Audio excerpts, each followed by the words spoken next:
किसी ने बड़े कमाल की बात कही है कि ख्वाब जिनके ऊंचे और मस्त होते हैं, इम्तिहान भी उनके जबरदस्त होते हैं। हाय गाइस, मेरा नाम है आरजे कार्तिक और आपके लिए एक छोटी सी कहानी। ये कहानी एक ऐसे व्यक्ति की जो अपनी जिंदगी से हार मान चुका था, परेशानियों में घिर चुका था और उसे अपनी जिंदगी की कीमत समझ में नहीं आ रही थी। इसलिए भगवान की मूर्ति के सामने बैठकर पूजा करने लगा। उसने ये संकल्प ले लिया था कि जब तक भगवान नहीं दिखेंगे, जब तक सामने प्रकट नहीं होंगे, तब तक कहीं जाऊंगा नहीं। उसकी पूजा से खुश होकर के भगवान ने दर्शन दिए, उसके कंधे पर हाथ रखा, भगवान को अपने सामने खड़ा देख करके चौंक गया। भगवान ने कहा कि घबराओ मत, मैं वाकई में भगवान हूं, पूछो क्या पूछना है। इस व्यक्ति ने कहा कि भगवान, मुझे कुछ समझ में नहीं आता। अपनी जिंदगी का रोना रोना शुरू किया, बताने लगा कि जिंदगी में बहुत परेशानी है, मुझे अपनी जिंदगी की कीमत समझ नहीं आती, मैं क्या करूं, कहां जाऊं। भगवान ने तब उसे एक लाल चमकदार पत्थर दिया और कहा कि वत्स, ये लाल चमकदार पत्थर लो और शाम तक बाजार में घूम घूम कर इसकी सही कीमत, इसका सही दाम पता करके लाओ, फिर मैं तुम्हें तुम्हारे सवाल का जवाब दूंगा। ये व्यक्ति जो कि भगवान ने कहा था वही करने के लिए निकल गया। एक लाल चमकदार पत्थर इसके पास में था। सबसे पहले सब्जी मंडी में गया, वहां एक फल वाले के पास गया, जाकर के बोला कि भाई साहब, ये लाल चमकदार पत्थर मेरे पास है, क्या आप इसे लेना चाहेंगे? उस फल वाले ने कहा कि ठीक है भाई साहब, ले लेते हैं, अच्छा लग रहा है, लेकिन मैं आपको इसके बदले में सिर्फ 10 किलो आम दे पाऊंगा। ये व्यक्ति वहां से आगे बढ़ गया, संतुष्ट नहीं था, और जब आगे बढ़ा तो एक सब्जी वाले के पास गया जो आलू प्याज बेच रहा था। उसके पास जाकर के पूछा कि भाई साहब, क्या आप ये लाल चमकदार पत्थर खरीदेंगे? उसने कहा हाँ जी खरीद लेंगे, लेकिन आपको मैं इसके बदले में 10 बोरी आलू से ज्यादा दे नहीं पाऊंगा। ये व्यक्ति वहां से भी संतुष्ट नहीं था, इसलिए निकल गया। सब्जी मंडी से अब बाजार में पहुंचा, दुकानें तलाशने लगा कि कौन इस लाल चमकदार पत्थर को खरीद सकता है। इसे एक सुनार की दुकान दिखाई दी, फटाफट उस दुकान के अंदर गया, जाकर के सुनार से मिला और कहा कि मेरे पास में एक लाल चमकदार पत्थर है, क्या आप खरीदेंगे? सुनार ने कहा पहले दिखाओ। इसने जैसे ही वो लाल चमकदार पत्थर अपने बैग में से निकाला, सुनार की आंखें चमक गई। उसने कहा, ये तुम्हें कहां से मिला? मैं इसके बदले में तुम्हें 50 लाख रुपए देने के लिए तैयार हूं, लेकिन ये मुझे देकर के चले जाओ, प्लीज मेरी बात मान लो। इस व्यक्ति की आंखें चौंक गई, इसकी आंखें फटी की फटी रह गई। इसने कहा 50 लाख रुपए? जिस लाल चमकदार पत्थर के भी 10 बोरी आलू मिल रहे थे, 10 किलो आम मिल रहे थे, उसे यहां 50 लाख रुपए में खरीदा जा रहा है।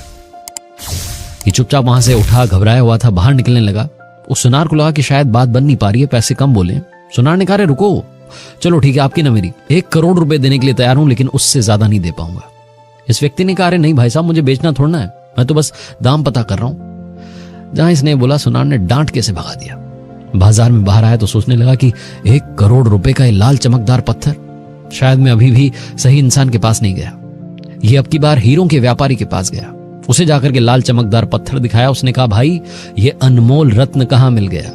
ये तो वाकई में अनमोल है, मुझे देकर के चले जाओ, तुम्हें जो चाहिए मेरी दुकान से, मेरे रुपए जितने तुम्हें चाहिए लेकर के चले जाओ। इस व्यक्ति ने कहा, मुझे कुछ नहीं चाहिए, नमस्कार करके वहां से भगा और सीधा भगवान के पास गया। जाकर के बोला कि ये पत्थर किसी के लिए 10 किलो आम का है, कोई 10 बोरी आलू बता रहा है, कोई 1 करोड़ रुपए बता रहा है, कोई अनमोल बता रहा है, मुझे तो ये बताओ कि मेरे जीवन की कीमत क्या है?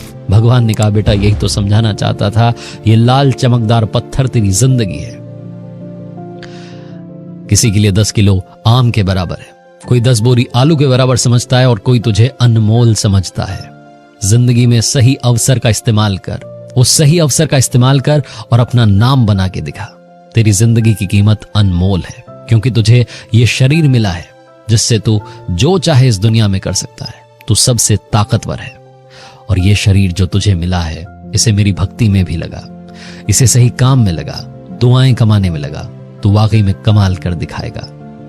छोटी सी कहानी, लेकिन हम सबको सिखाती है कि जिंदगी में हमेशा रोना रोना बंद कीजिए। ये समझिए कि आपकी हमारी जिंदगी अनमोल है। अब इस अनमोल जिंदगी का आप क्या करते हैं, ये आप पर डिपेंड करता है। सुन रहे हैं आप आरजे कार्तिक मोटिवेशन। किसी ने बड़े कमाल की बात कही है कि पूरी दुनिया भी जीत सकते हैं संस्कार से, और जीता हुआ भी हार सकते हैं अहंकार से। हाय गाइस, मेरा नाम है आरजे कार्तिक और आपके लिए एक छोटी सी कहानी। ये कहानी एक राजा की और उसके बोलने वाले तोते की। एक राजा के पास में बोलने वाला तोता था जिसे वो सोने के पिंजरे में रखता था। राजमहल में हमेशा वो तोता रहता था और राजा के यहां पर प्रथा थी कि महीने में 2 बार कथा होती थी। उस कथा को सुनाने के लिए दूर से एक पंडित जी आते थे। पंडित जी जब कथा समाप्त करते तो आखिरी में कहते कि हरि मिले तो बंधन छूटे, और जहां वो ये कहते वो बोलने वाला तोता बोल पड़ता कि पंडित झूठा है।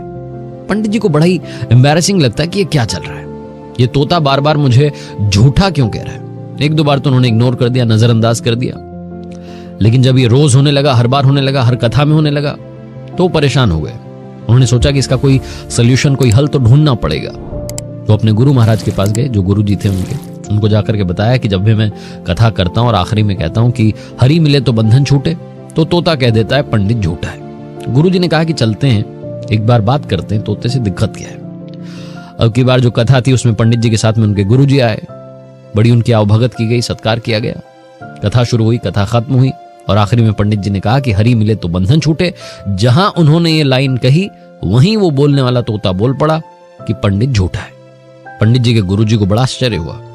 वो उस तोते के पास गए, उसके पिंजरे के पास गए और जाकर के पूछा कि क्या बात है, बार बार आप पंडित जी को झूठा क्यों कहते हैं।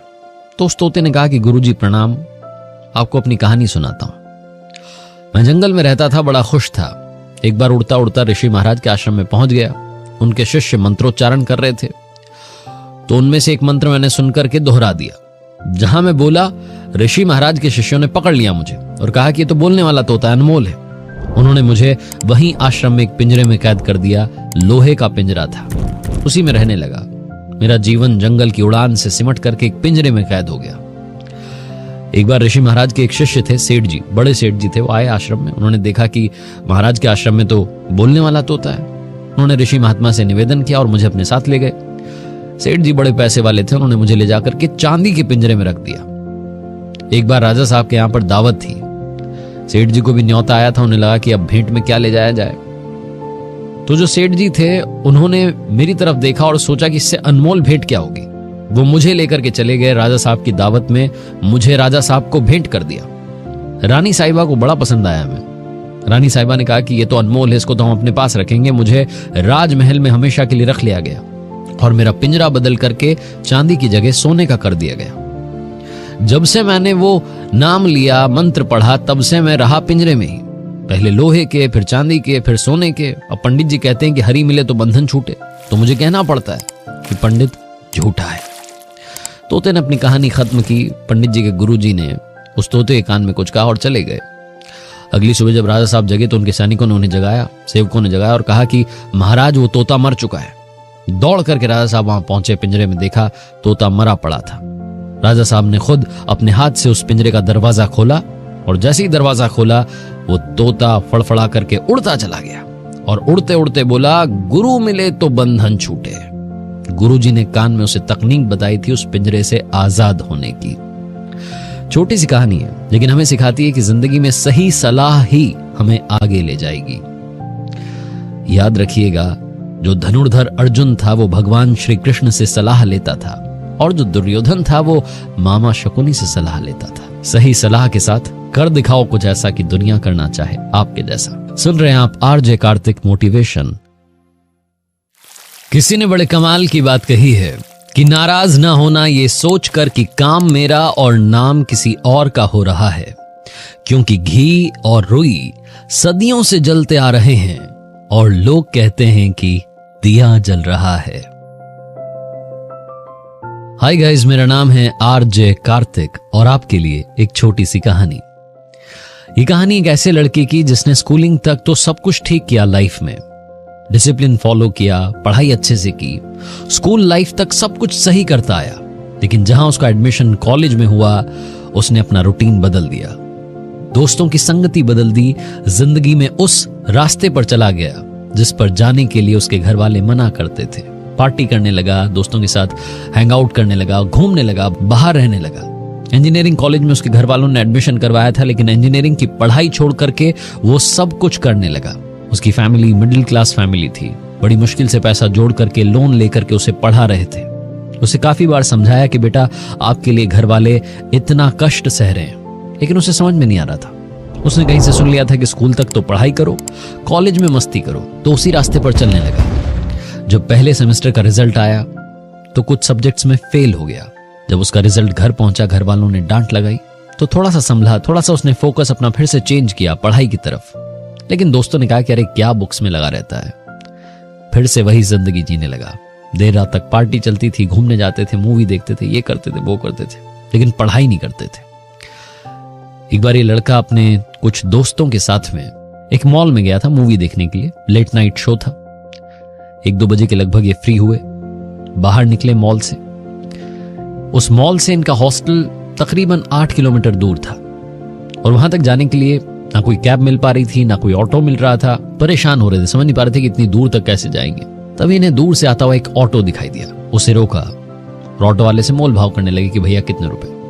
300 रुपए से बात शुरू हुई, 250 रुपए में जाकर के फाइनल हुई। ऑटो में जब सारे दोस्त बैठ गए तो इस लड़के ने उस ऑटो वाले से बात करना शुरू किया कि भैया रोज तो हम 150 रुपए में आ जाते हैं, आज आप 250 रुपए मांग रहे हो। उस ऑटो वाले ने बताया कि भैया रात की यही रेट होती है, रात में पैसे ज्यादा मिलते हैं, इसीलिए मैं रात में भी ऑटो चलाता हूं। वो अपनी कहानी बताने लगा कि घर में पैसों की जरूरत रहती है, सुबह ऑटो चलाता हूं, शाम में ऑटो चलाता हूं, कभी कभी टाइम बचा लेता हूं तो रात में भी ऑटो चलाता हूं, क्योंकि रात में अच्छी कमाई होती है।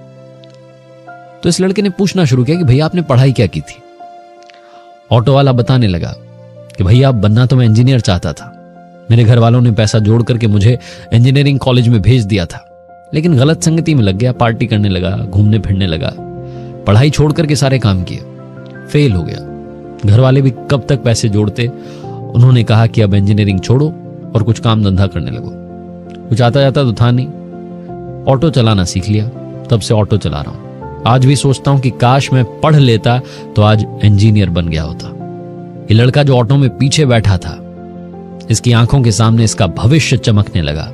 इसे दिख गया कि अगर मैंने भी रास्ता नहीं बदला तो मुझे भी रात में ऑटो चलाना पड़ेगा। चुपचाप हॉस्टल के यहां जब उतरा, उस ऑटो वाले को पैसे दिए, उसके अगले दिन से ही अपना रास्ता बदल दिया। सारे दोस्तों को समझ में आ चुकी थी कि हमें करना क्या है। सारे काम छोड़कर के इन्होंने सिर्फ पढ़ाई की और आज अपनी अपनी जगह पर वेल सेटल्ड है।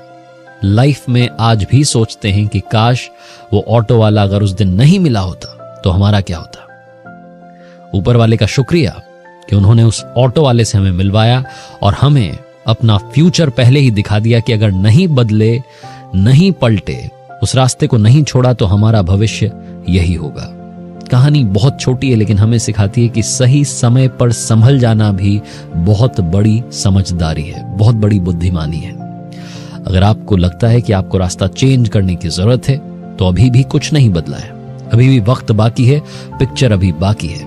इसलिए अभी से अपनी कहानी को खुद से लिखना शुरू कीजिए। सुन रहे हैं आप आरजे कार्तिक मोटिवेशन। किसी ने बड़े कमाल की बात कही है कि दरवाजे पर घोड़े की नाल लगाने से सक्सेस नहीं मिलती, सक्सेस के लिए खुद के दोनों पैरों में घोड़े की नाल लगानी पड़ती है। हाय गाइस, मेरा नाम है आरजे कार्तिक और आपके लिए एक छोटी सी कहानी। ये कहानी जिसने लिखी है वो लिखते हैं कि मुझे शुरू से ही जॉगिंग का शौक रहा है। उम्र मेरी 50 पार पहुंच चुकी है लेकिन अभी भी दौड़ने के लिए रोजाना सुबह घर से निकल पड़ता हूं। घर के पास में एक पार्क है जहां जाता हूं जॉगिंग करने के लिए। वहां मेरे कुछ दोस्त भी बन गए हैं और उनमें से किसी एक दोस्त ने मुझे एक बार बताया कि हमारे शहर में एक बड़ी मैराथन हो रही है और मुझे भी पार्टिसिपेट करना चाहिए क्योंकि मैं अच्छा खासा दौड़ लेता हूं। इस एज में भी मेरी दौड़ने की जो क्षमता है वो शानदार है। उसने मुझे मोटिवेट किया और कहा कि आप भी पार्टिसिपेट कीजिए।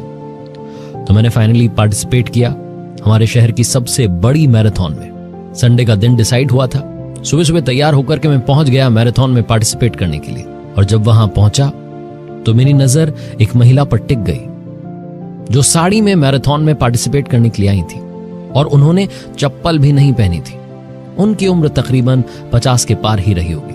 उन्हें देखने के बाद मुझे बड़ा अजीब लगा कि भैया साड़ी में कौन मैराथन में पार्टिसिपेट करता है, ये क्या बात हुई। ऊपर से चप्पल भी नहीं पहनी है, जूते भी नहीं पहने, स्पोर्ट शूज तो दूर की बात है, यहां तो चप्पल तक नहीं है। हाल बेहाल है। मैं उस महिला को नोटिस कर ही रहा था कि अचानक से विसिल बजी और फाइनली दौड़ शुरू हुई। मैंने दौड़ना शुरू किया। 1 किलोमीटर तक तेज रफ्तार से दौड़ता रहा। लेकिन 1 किलोमीटर के बाद मेरी सांसें जवाब देने लगी। मुझे लगा कि भैया ये मैराथन वगैरह हमारे बस की बात नहीं है। तभी देखता हूं कि वो महिला दौड़ती चली गई, मुझसे आगे निकल गई, तकरीबन 2 किलोमीटर आगे निकल गई। और जब मैं भागते दौड़ते आखिरी पॉइंट पर पहुंचा जहां मैराथन खत्म हो रही थी, उस फिनिशिंग लाइन पर पहुंचा तो देखता हूं कि तालियों की गड़गड़ाहट हो रही है। स्टेज पर विनर का नाम अनाउंस किया जा रहा है और क्या देखता हूं कि वो महिला जो साड़ी में आई थी, जिसने चप्पल भी नहीं पहनी, जूते भी नहीं पहने, नंगे पैर थी, उसे विनर अनाउंस किया गया। उस महिला को जिसको मैं देख रहा था, मुझे लग रहा था कि ये कैसे आ गई, वो विनर बन चुकी थी। उसने वो मैराथन जीत ली थी। जो विनर की स्पीच होती है उसे सुनने के लिए अब मैं बेकरार था, जानने के लिए कि ये क्या कहानी है। माइक जो था एंकर ने उन्हें सौंपा, जो महिला थी, और उन्होंने कहना शुरू किया कि मेरा नाम लता है, मेरे पति पास ही के अस्पताल में एडमिट है, हॉस्पिटल वाले कह रहे हैं कि उनके ऑपरेशन के लिए खर्चा लगेगा, ज्यादा पैसे चाहिए। मुझे किसी ने बताया कि हमारे शहर में दौड़ हो रही है, इस दौड़ में जो जीतेगा उसे 50,000 रुपए का कैश अवार्ड मिलेगा, नकद पुरस्कार मिलेगा, इसीलिए दौड़ने के लिए चली आई। हमारे पास ज्यादा पैसा नहीं है। कुछ लोग मुझे यहां घूर रहे थे कि मेरे तो पैरों में जूते छोड़िए चप्पल भी नहीं है, लेकिन मुझे सबसे क्या, मुझे दौड़ना था अपने पति के लिए। ये कहते कहते वो महिला रोने लगी, उसकी आंखों में आंसू आ गए। वहां जितने लोग खड़े थे सबने कोशिश की और उस तक जितनी मदद पहुंच सकती थी पहुंचाई। उसके पति के ऑपरेशन के लिए जितना खर्चा बनता था, सारा खर्चा, सारा अरेंजमेंट वहां उसी वक्त हो गया। उसके पति आज स्वस्थ हैं और उस दिन मुझे सबसे बड़ी शिक्षा मिली। पहली बात तो लोगों को नोटिस करना बंद कीजिए, सबकी अपनी कहानी है। दूसरी बात, अगर वाकई में आपका कोई टारगेट है, डिसाइडेड है, लक्ष्य आपने निर्धारित कर लिया है, तो फिर आपको किसी बात से फर्क नहीं पड़ेगा, आप जीत हासिल करके रहेंगे। उनका एक ही टारगेट था, अपने पति की जान बचाना। वो दौड़ती चली गई। बहुत लोगों ने प्रैक्टिस की होगी उस मैराथन के लिए, लेकिन उन्हें उन सब से क्या, उन्हें तो सिर्फ अपने पति की जान बचाने के लिए दौड़ना था, वो पुरस्कार पाना था जो 50,000 रुपए वहां मिलने वाले थे। छोटी सी कहानी है, लेकिन हम सबको वही सिखाती है कि घोड़े की नाल दरवाजे पर लगाने से कुछ नहीं होगा, अपने दोनों पैरों में लगाइए और कमाल कर दिखाइए। आरजे कार्तिक इसीलिए आपसे कहता है, कर दिखाओ कुछ ऐसा कि दुनिया करना चाहे आपके जैसा। आप सुन रहे हैं आरजे कार्तिक मोटिवेशन। किसी ने बड़े कमाल की बात कही है कि चेहरे क्रीम पाउडर से नहीं, काबिलियत से चमकते हैं। इसीलिए इस दुनिया में कुछ बनना है तो काबिल बनो। हाय गाइस, मेरा नाम है आरजे कार्तिक और आपके लिए एक छोटी सी कहानी। ये कहानी एक ऐसे यंगस्टर की जिसने MBA HR में किया था। गांव का रहने वाला लड़का शहर आया। उसे जब ज्यादा मालूम चला दुनियादारी के बारे में, तो उसे मालूम चला कि HR मैनेजर नाम की एक पोस्ट होती है जो बड़ी इंपॉर्टेंट होती है किसी भी कंपनी में। तो उसका इंटरेस्ट जो था वो इसी तरफ झुक गया। वो HR मैनेजर बनना चाहता था, अपनी टीम को, अपनी कंपनी को और आगे ले जाना चाहता था। उसका सपना था। वो बड़ा ही ड्रीमर टाइप का लड़का था। गांव का रहने वाला मिडिल क्लास फैमिली का लड़का, जिसके पिताजी खेती करते थे, किसान थे। लेकिन घर वालों ने सारा पैसा लगा करके इसको शहर भेजा पढ़ने के लिए, अच्छे कॉलेज में पढ़ा। और जब इसका नंबर आया इंटरव्यू के लिए, पढ़ाई पूरी करने के बाद, तो जब ये जॉब के लिए पहली बार इंटरव्यू देने के लिए गया, तो सारे घर वालों के आशीर्वाद लेकर के निकल गया। घर वालों ने कहा कि बेटा चिंता मत कर, सब अच्छा होगा। जब इंटरव्यू देने पहुंचा तो इंटरव्यूअर ने इससे पूछा कि आप क्या करते हैं, आपका बैकग्राउंड क्या है। तो उसने बताया कि मैं फ्रेशर हूं, अभी तो मैंने कॉलेज पास आउट किया है। मेरी फैमिली जो है, हम लोग गांव के हैं, मेरे पिताजी किसान हैं, लेकिन उन्होंने मुझे कभी ये खेती वगैरह करने नहीं दी। उन्होंने कहा कि बेटा तुम तो बस शहर में रहो, अपना काम करो, पढ़ो पढ़ो पढ़ो।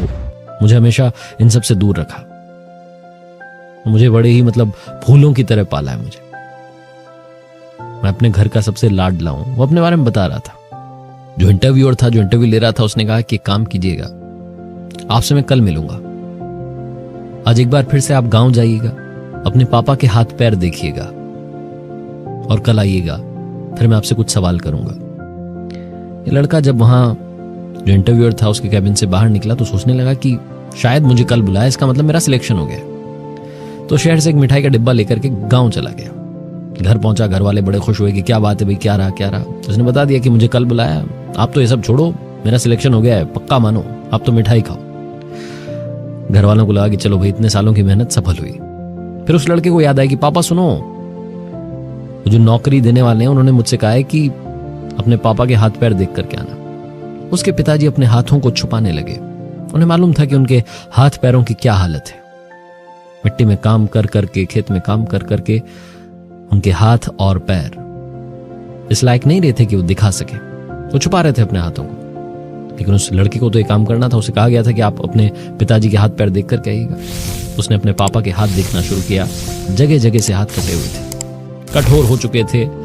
देख करके लग रहा था कि कितना काम इन हाथों ने किया है, कितना परेशान ये हाथ हुए हैं अपने बच्चे का भविष्य बनाने के लिए। उस लड़के की आंखों में आंसू थे। बड़ा इमोशनल लम्हा था। अगली सुबह फिर से तैयार होकर के वो जो एचआर मैनेजर का इंटरव्यू देने गया था वहीं पहुंचा। इंटरव्यूअर ने पूछा कि क्या कल आपने अपने पापा के हाथ पैर देखे?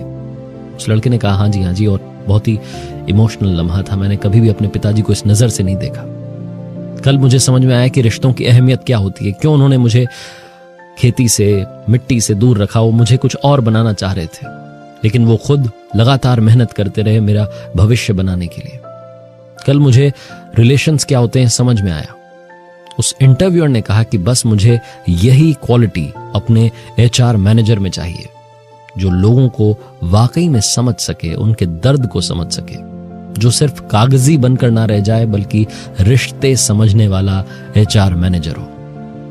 कहानी बहुत छोटी है लेकिन हमें सिखाती है कि जिंदगी में अपने पेरेंट्स की कद्र हमेशा कीजिएगा, क्योंकि यही वो हैं जो आपसे कुछ नहीं चाहते, बस यही चाहते हैं कि आप लोग खुश रहें। तो आपकी भी जिम्मेदारी बनती है कि उनके चेहरे पर मुस्कान कभी कम ना हो। किसी ने बड़े कमाल की बात कही है कि लोगों की बातों को कभी दिल से मत लगाना, क्योंकि लोग तो अमरूद खरीदने से पहले पूछते हैं कि मीठे हैं ना, और बाद में नमक लगा के खाते हैं। हाय गाइस, मेरा नाम है आरजे कार्तिक और आपके लिए एक छोटी सी कहानी। ये कहानी एक विशाल राज्य के राजा की, जिसका बहुत बड़ा साम्राज्य था, बहुत बलवान था, बहुत युद्ध उसने जीते थे, अपने राज्य का विस्तार लगातार करता जा रहा था। लेकिन उसकी भी जिंदगी में दुख था। वो पिता नहीं बन पा रहा था, अपने राज्य को उत्तराधिकारी नहीं दे पा रहा था।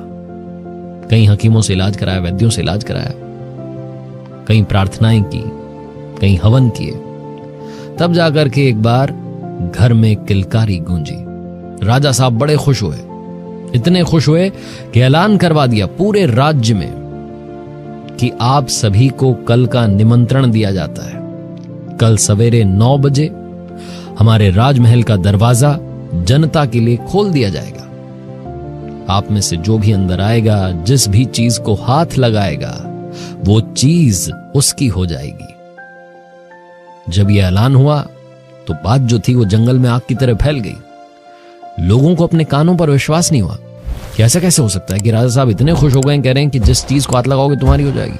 लोगों ने सोचना शुरू किया कि क्या करना है। प्लानिंग होने लगी कि किस चीज को हाथ लगाना है। गांव में लोग ग्रुप बना बना करके बैठने लगे, सोचने लगे कि हम एक काम करेंगे, सब जाएंगे मिलकर के और अस्तबल को हाथ लगा देंगे, सारे घोड़े हमारे हो जाएंगे। किसी ने कहा सेना को हाथ लगा देंगे, किसी ने कहा जो ज्वेलरी रखी है, जो हीरे जवाहरात रखे उनको हाथ लगा देंगे, खजाना हमारा हो जाएगा। लोग अलग अलग तरीके से तैयारी कर रहे थे, योजना बना रहे थे। एक परिवार था छोटा सा, पति पत्नी और छोटा बच्चा। उस लड़की की उम्र तकरीबन 8 साल रही होगी। उसने अपने मम्मी पापा से कहा कि पापा मैं भी कल चलना चाहता हूं राजमहल में सारी जनता के साथ। उसके जो पेरेंट्स थे, जो मम्मी पापा थे, हंसने लगे, बेटा क्या पागलों जैसी बात कर रहे हो, तुम छोटे बच्चे हो, यहीं रहो, बड़ों का काम है।